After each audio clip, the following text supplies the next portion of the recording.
So, surprise, I thought I'd finish and try to get these devotions recorded the week before. So, I want to continue with my testimony, part six. I left off, I was going to Fairhaven, and Fairhaven Baptist College, Chesterton, Indiana.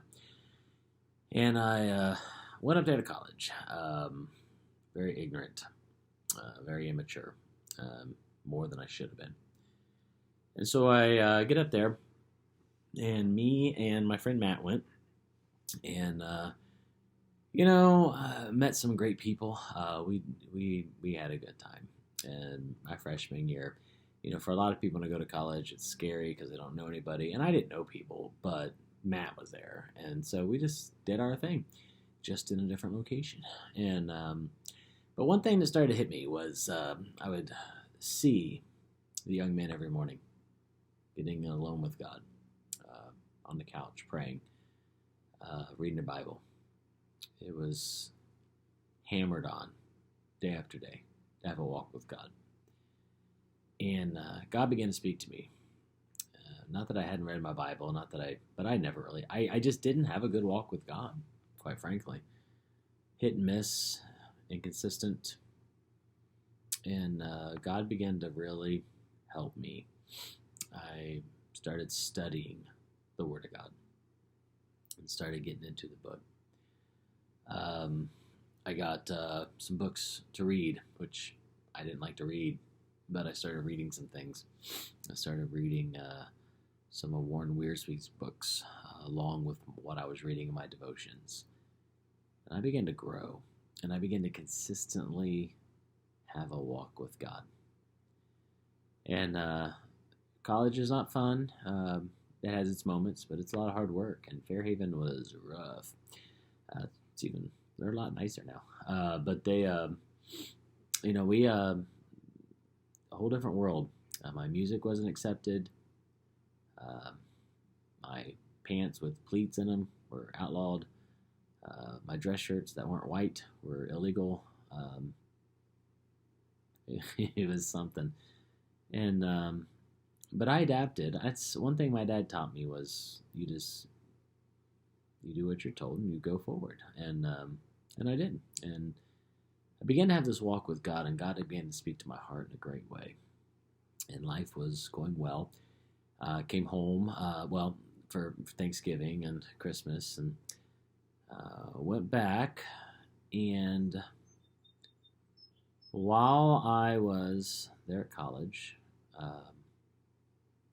my parents called and said that my dad was taking a pastorate. And they were going to a place about an hour and a half south of where we lived, Goshen, Ohio, at Kazadel Baptist Temple. I thought, what is a Kazadel? And long story short, in February, my dad agreed to be the pastor in what would it be, 2004. And so I finished my freshman year. I came home and I went to Kazadel. I didn't go to Marine Heights, which is, I had grown up there since second grade. Felt a little odd, but I'll never forget, I joined the church here at Kazadel, and that morning my grandpa was preaching here at Kazadel. So I moved my letter to this church while my old pastor was preaching at this new church. Not many people can say that. And so I moved my letter here. That summer, I got paid $50 a week, and I worked here at the church and just volunteered. I couldn't get enough of it. I fell in love with ministry.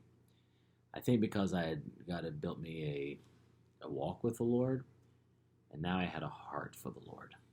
And I just got involved in all the ministries as I could. Then it was time to go back to college for my sophomore year. When I headed back, I got a phone call. Matt said, yeah, I'm not going. And Matt didn't return to college. And now, for the first time, I went to college and I had no one, because my freshman year, I had Matt. And I didn't have really a friend, and no one. And I didn't even know the church I was a member of that well. My whole life, God had taken my church away. I had a girlfriend for quite a few years in high school, and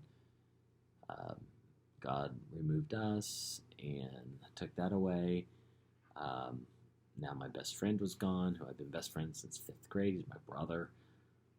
And I stood at college by myself, and life hit me.